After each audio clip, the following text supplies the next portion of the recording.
WIT के निदेशक हैं, उस हैसियत से आपने बैठक में भाग लिया। क्या कुछ आप अपने विभाग की समस्या रखी है बैठक में?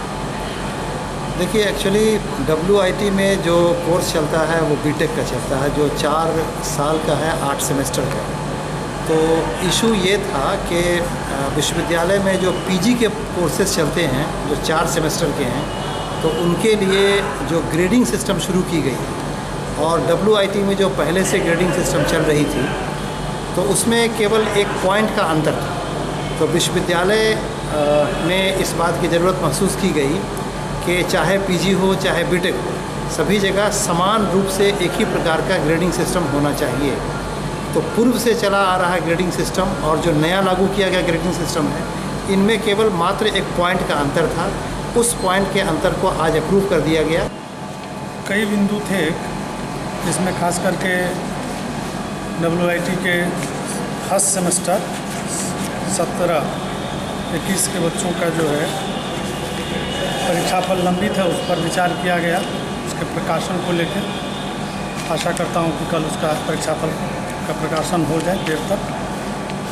उसके बाद जो है PG के पुराने बहुत सारे सेमेस्टर में बच्चे, कभी 14-16 के बच्चे, बाद में पता चला उनको जो हमारी परीक्षाफल लंबित है या किसी पेपर में मैं फेल करके आया हूँ, किसी का इंटरनल तो किसी का एक्सटर्नल, वो बहुत सारे मामले थे।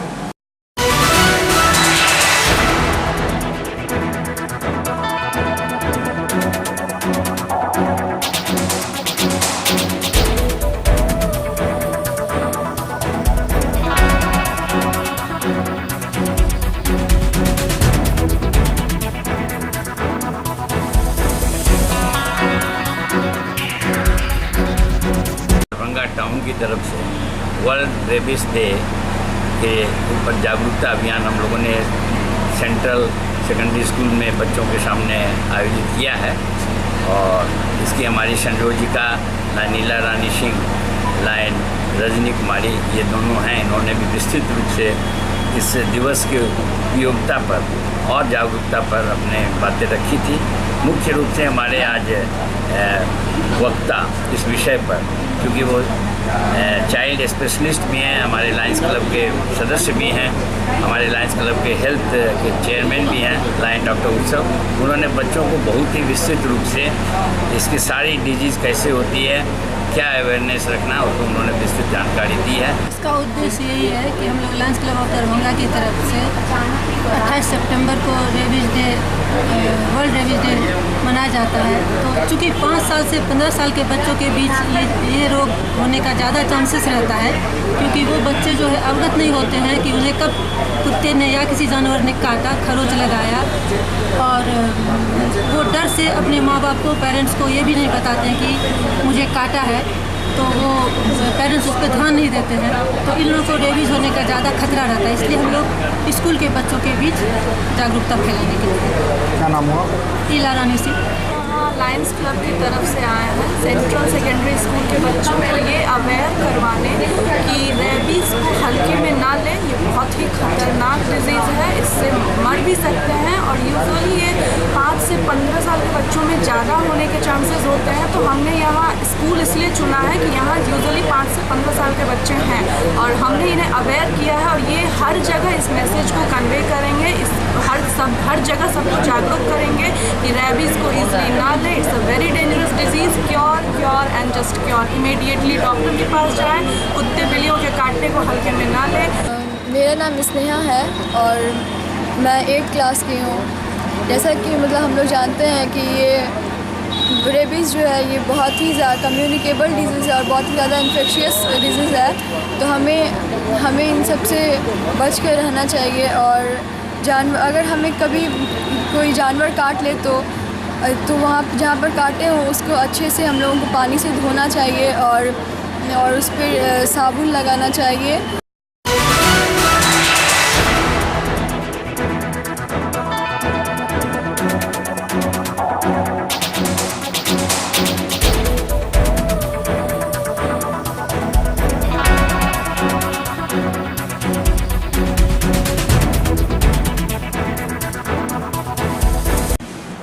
हम लोग लायंस क्लब दरभंगा टाउन से हम लोग डांडिया प्रोग्राम अक्टूबर 20 तारीख को बेला पब्लिक स्कूल बेला दरभंगा, वहाँ पर शाम को 7 बजे शुरू करने के लिए हम लोग आयोजन किए हैं। और इसमें हम लोग को ये कार्यक्रम करने के लिए हम लोग सारे मेंबर्स मिल करके ये सहयोग कर रहे हैं। और इसके बारे में इसका कन्वेनर लाइन राहुल मिश्रा आपको बताएंगे। मंचा सिंह, हमारे प्रेसिडेंट साहब, टॉस डिस्ट्रिक्ट गवर्नर पवन सुरेखा जी, अजय पोदार जी, उन्होंने जैसा कि माइकल साहब ने बताया कि 20 अक्टूबर को शाम संध्या 7 बजे से डांडिया प्रोग्राम का आयोजन किया गया है। इस प्रोग्राम में इंडियन शकीरा के कहलाने वाली पूर्वा मंत्री नाम की एक नायिका हैं जो आएंगी, जो परफॉर्म करेंगी। यह प्रोग्राम, इसका मेन उद्देश्य इस प्रोग्राम का समाज का अपलिफ्टमेंट के लिए जो फंड का ज़रूरत है उसको मीट करना। मतलब सामाजिक रूप में जो किया गया है वो प्राइवेटली कुछ बच्चों ने मिलकर उसको किया है।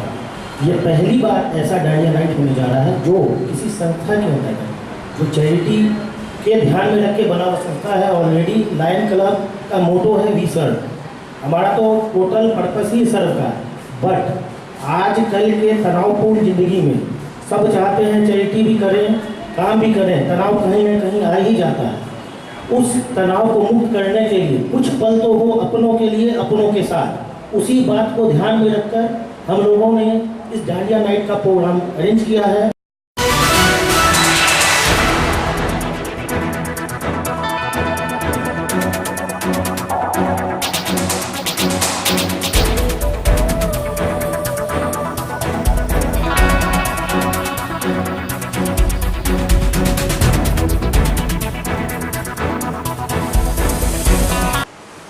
विश्वविद्यालय दर्पण का जो लोकार्पण होना है आगामी 2 अक्टूबर को, उसी को लेकर ये बैठक है। और राजभवन के निर्देश पे विश्वविद्यालय दर्पण, जिसका दूसरा अंक प्रसारित होने वाला है। पहला अंक जो था वो विश्वविद्यालय में जो गतिविधि रहती है त्रैमासिक बुलेटिन, और जो 3 महीने की जो हमारी गतिविधि है विश्वविद्यालय में शैक्षणिक या छात्र संघ का जो भी गतिविधि उसमें दर्शाया जाता है। और आने वाला जो विश्वविद्यालय दर्पण है अंक 2, उसमें भी छात्रों को या जो भी पाठक होंगे उनको विश्वविद्यालय में जो भी 3 महीने का जो गतिविधि रहा उसको देखने को मिलेगा।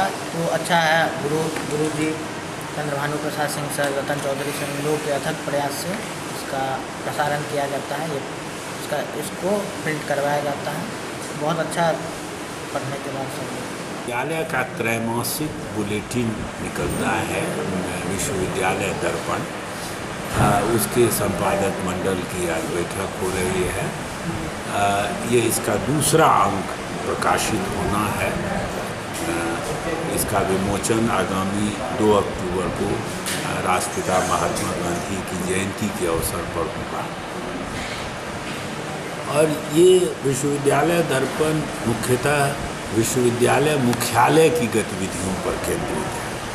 यहाँ जो 23 विभाग हैं, विश्वविद्यालय कार्यालय हैं, उसमें छात्रों और शिक्षकों से संबंधित जो कार्यक्रम होते हैं उन्हें हम प्रकाशित करते हैं। दर्पण और राजभवन संवाद, राजभवन का निर्देश आया जो तमाम विश्वविद्यालयों की जो चुनिंदा खबरें उसको और राजभवन की, उसको राजभवन संवाद में समेटा जाएगा। और विश्वविद्यालय के विभागों का जो है मुख्यालय का, उसे विश्वविद्यालय दर्पण, उसके लिए ही कुलपति महोदय ने इन्हें डॉक्टर चंद्रभानु प्रसाद सिंह, जो हिंदी विभाग अध्यक्ष हैं, उनको प्रधान संपादक नियुक्त किया। और उस संपादक मंडल में मैं भी एक सदस्य हूँ। बड़ी सफलतापूर्वक विश्वविद्यालय दर्पण का दूसरा अंक तक ये पहुँचने वाले हैं। ये यात्रा सफल रही है और हमने देखा है कि राजभवन संवाद का जो अभी फिलहाल वर्तमान अंक आया है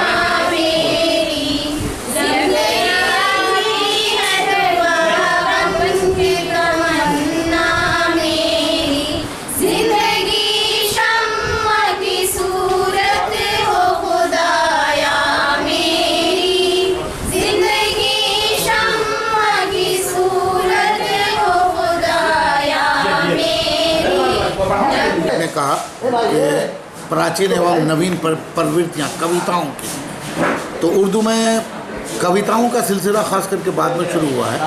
ये सिलसिला सबसे पहले दक्कन में, आज जिसको हम दक्कनी हिंदुस्तान कहते हैं, वहाँ ये कुली कुतुब शाह वगैरह के यहाँ नज़्में मिलती हैं। नज़्म का जैसे होली पे मिले, दिवाली पे मिले और दूसरी चीज़ों पे, मुहर्रम पे मिला, ईद पे मिला, बकरीद पे मिला, पर्व त्यौहार से।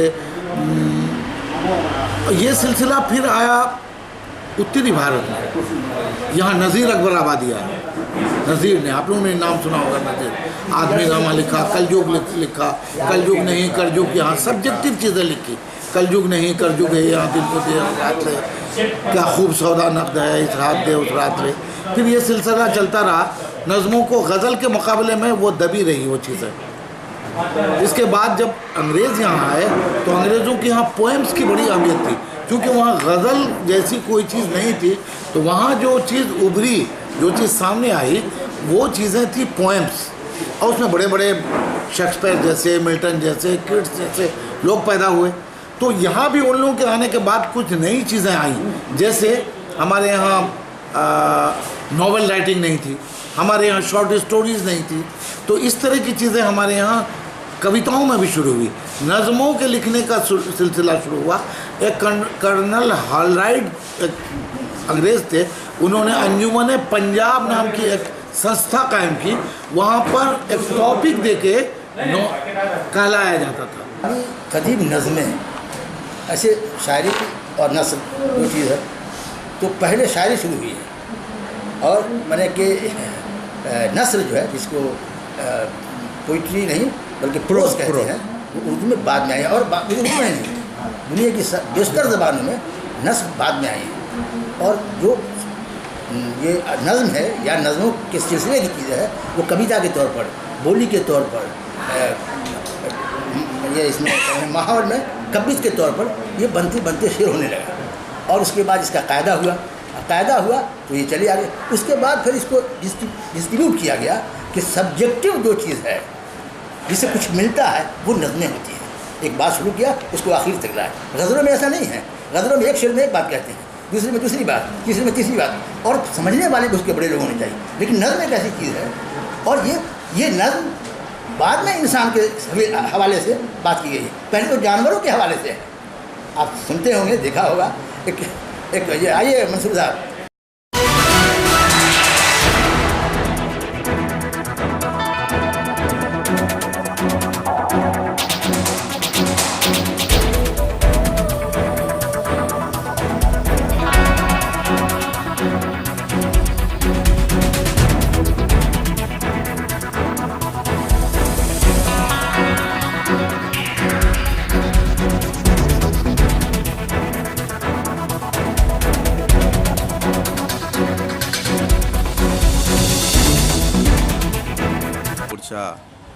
के तत्वावधान से यहाँ पर युवा संकल्प सम्मेलन का कार्यक्रम का आयोजन किया जा रहा है, जिसमें बिहार सरकार के उप मुख्यमंत्री श्री सुशील मोदी जी और पूर्व केंद्रीय मंत्री व सारण के सांसद राजीव प्रताप रूडी जी, हमारे युवा मोर्चा के प्रदेश अध्यक्ष नितिन नवीन जी और स्थानीय सभी विधायक, MLC गण, सभी लोग रहेंगे। इस कार्यक्रम में मुख्य रूप से युवाओं पर फोकस किया गया है और इस कार्यक्रम में माननीय उप मुख्यमंत्री जी युवाओं से संवाद करेंगे।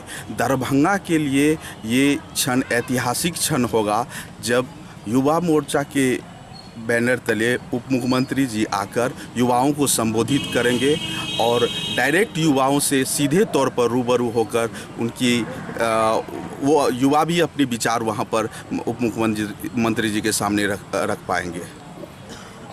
कल का जो प्रोग्राम है जी, उसका मुख्य विषय क्या है? युवा सम्मेलन है, युवा संकल्प समय। युवाओं मेन फोकस उस पे युवाओं पे होगा। युवाओं को रोज़गार, युवाओं को कैसे देश के विकास पे युवाओं का क्या योगदान है, इन सब बातों पर फोकस होगा। और उप मुख्यमंत्री जी सीधे तौर पर युवाओं से रूबरू होंगे, जो बात करेंगे। क्या नाम है? मेरा नाम रोशन झा हुआ, भाजयू मोजिला मीडिया प्रभारी दरभंगा।